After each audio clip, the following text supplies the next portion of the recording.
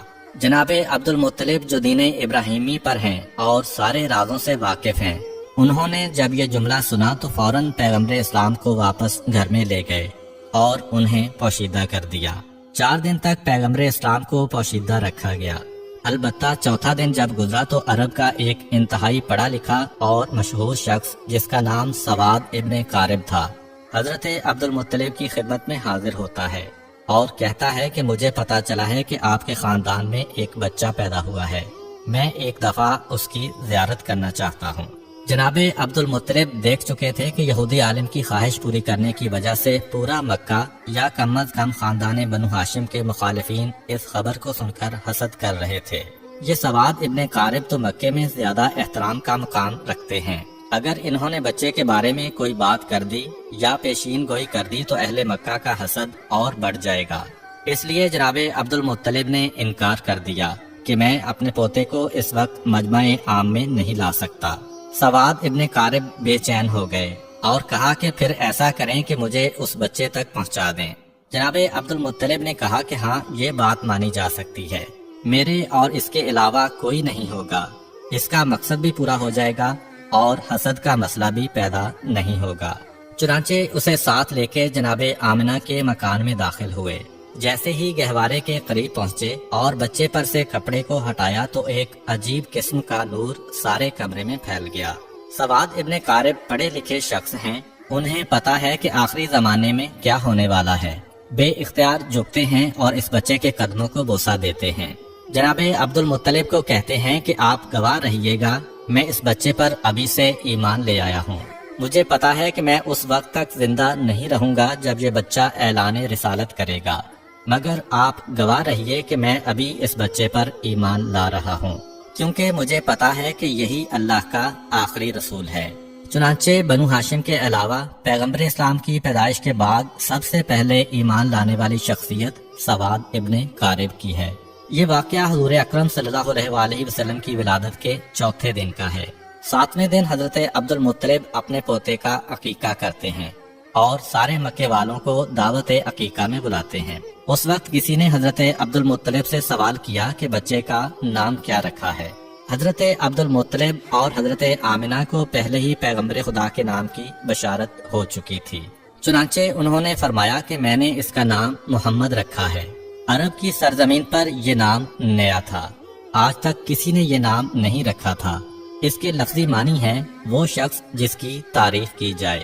مکہ والے حضرت عبد المطلب سے کہتے ہیں کہ یہ آپ نے کیسا نام رکھا ہے جو تاریخ میں پہلے کسی نے نہیں رکھا۔ حضرت عبد المطلب کہتے ہیں کہ میری تمنا یہی ہے کہ ساری دنیا اس بچے کی تعریف کرے، اس لیے میں نے اس کا یہ نام رکھا ہے۔ یہودی، کاہن، جادوگر اور شیطانی نمائندے حضور اکرم کی پیدائش کی رات پیش آنے والے واقعات دیکھ چکے تھے، اس لیے وہ اس پیدا ہونے والے بچے کے دشمن ہو گئے تھے اور سوچ رہے تھے کہ اگر یہ بچہ بڑا ہو گیا اور اس نے اعلان نبوت کر دیا تو ہمارے لیے تباہی ہی تباہی ہے۔ ان حالات کے پیش نظر رب کریم کی مصلحت یہ تھی کہ پیغمبر اسلام کچھ عرصہ کے لیے مکہ کی سرزمین سے غیبت میں چلے جائیں تاکہ ان کے دشمن ان کی تلاش میں یہاں تک آئیں تو یہاں سے ناکام ہو کر واپس چلے جائیں۔ پیغمبر اسلام بڑی تیزی سے نشو و نما پا رہے ہیں۔ روایت یہ ہے کہ پیغمبر اسلام 2 مہینے میں بیٹھنے لگے تھے،